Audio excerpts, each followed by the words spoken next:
नमस्कार दोस्तों। रूस में पिछले 20 सालों में सबसे बड़ा हमला हुआ है। इसके पीछे कौन है जिम्मेदार? अमेरिका ने पहले ही चेतावनी दी थी कि रूस में कोई बड़ा धमाका होने वाला है। हालांकि रसिया ने अमेरिका की बातों पर को सीरियस में नहीं लिया। हालांकि ये जो धमाका हुआ है इसमें मौत का आंकड़ा बढ़ता चला जा रहा है। इसमें बताया जा रहा है कि 93 से अधिक लोगों की मृत्यु हो चुकी है। 100 से ऊपर लोग हैं जिनकी जो घायल हो चुके हैं। भारत के प्रधानमंत्री ने भी संवेदना व्यक्त की है और दुख की घड़ी में बताया है कि रूस के साथ खड़ा है।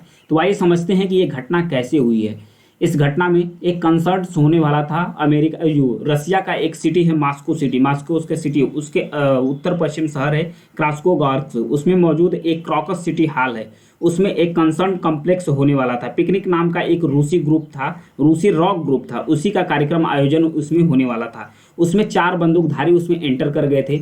वो तुरंत बैठे, जितनी भी भीड़ बैठी थी, कॉम्प्लेक्स होना शुरू ही किया था। तो तब से उन्होंने वहाँ पर कैमोफ्लेज पहले कपड़े वाला जो 4 बंदूकधारी है वो पीछे से हमला करना शुरू कर दी, गोली बारूद शुरू कर दी। फिर पेट्रोल बम था वो भी फेंके। ऐसे में बिल्डिंग पूरी आग लग गई। जो छत का एक हिस्सा है टूट कर गिर चुका है। अभी बताया जा रहा है कि जो मरने वाले की संख्या है लगभग 93 से अधिक हो चुकी है और जो घायलों की संख्या है 100 के पार हो चुका है। ऐसे में अमेरिका के द्वारा चेतावनी दी गई थी। 1 महीने पहले, यानी कि ये जो महीना चल रहा था इसके शुरुआत में ही अमेरिका के द्वारा कहा गया था कि रूस में एक बड़ा धमाका होने वाला है। हालांकि रसिया ने अमेरिका की बातों को सीरियस नहीं लिया क्योंकि रूस यूक्रेन में वार चल रहा है। तो लगा, क्योंकि यूक्रेन के पीछे कहीं अमेरिका है, तो रसिया को लगा कि अमेरिका कहीं ना कहीं ध्यान भटकाने की कोशिश कर रहा है। हालांकि जो अमेरिका की खुफिया एजेंसी है वो बहुत तगड़े तरीके से रिपोर्टिंग की है, बहुत बारीकी चीज़ को कवर किया है।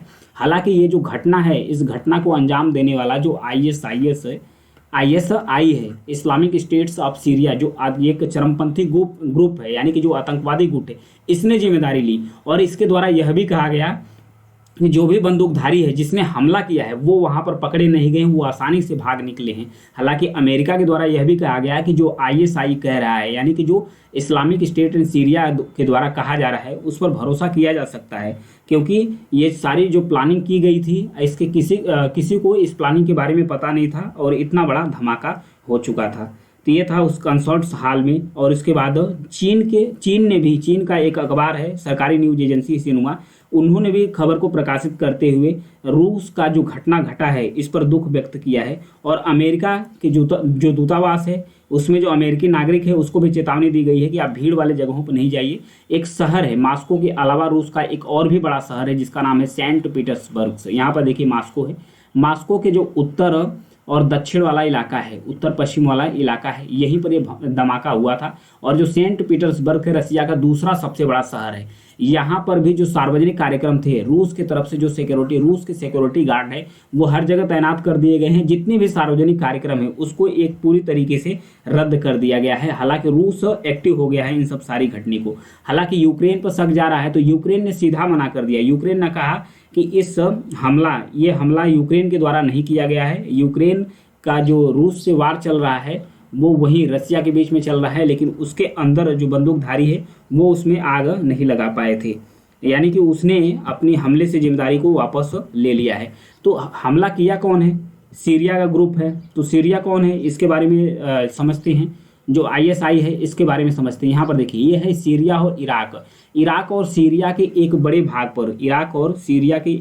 पर, यानी कि लगभग 34,000 वर्ग मील इलाका पर कब्जा हुआ था। किसका? ISI, Islamic state and Islam and Syria. ये इसका एक चरमपंथी यानी कि आतंकवादी समूह है। इसका एक बड़े इलाके पर कब्जा था जो सीरिया और इराक का एक बहुत बड़ा एरिया कब्जा किया था, यानी कि 34,000 वर्ग मील तक कब्जा किया करता था। हालांकि कई ग्रुप के द्वारा, अमेरिका के द्वारा, रसिया के द्वारा, कई सारी खुफिया एजेंसियों के द्वारा इस पर ताबड़तोड़ बहुत पहले से हमला किया जा रहा था। तो ये ग्रुप यहाँ से लगभग जा चुका था, खत्म हो चुका था ये ग्रुप। लेकिन बताया जा रहा था कि ये जो ग्रुप है कहीं ना कहीं एक्टिव था। ये एक्टिव कहाँ है? अभी अफ्रीका में चला गया है, अफ्रीका में पनाह पाया हुआ है। तो अफ्रीका में ही अपने जो सैन्य लड़ाके हैं उनको तैयार कर रहा है। यह भी बताया जा रहा था कि जब यहाँ से इसका खात्मा हुआ था, सीरिया और इराक से जब इस्लामिक स्टेट का जब खात्मा हुआ था, तो इसके 10,000 जो लड़ाके हैं ये गुप्त रूप से अफ्रीका पहुँच गए हैं। अब वहीं पर ये अपने लड़ाके को तैयार कर रहे हैं और ये अंजाम दिए हैं रसिया में। अंजाम में रसिया में दिए हैं एक बड़ा धमाके के रूप में। ये कहीं ना कहीं जो रूस की खुफिया एजेंसी है, रूस की खुफिया एजेंसी है, इसका फेलियर माना जा रहा है। और अमेरिका की जो खुफिया एजेंसी है इसकी लोहा मान रहे हैं सब लोग, क्योंकि अमेरिका ने 1 महीने पहले, यानी कि ये जो महीना चल रहा है उससे पहले ही चेता दिया था कि भाई रूस में बहुत बड़ा धमाका होने वाला है, रूस में बहुत बड़ा धमाका होने वाला है। तो इसका अंजाम देखने को मिल गया है, रूस में बहुत बड़ा धमाका है। हालांकि जो रूस की सिक्योरिटी गार्ड है चारों तरफ एक्टिव हो चुकी है। अब रसिया किस प्रकार से जवाब देता है इस्लामिक स्टेट्स का, क्या रसिया इस जो हमला हुआ है इसका बदला लेने में कामयाब हो पाएगा, तो आगे आने वाली न्यूज़ जब भी बनेगी तो मैं बताता रहूँगा। Thank you.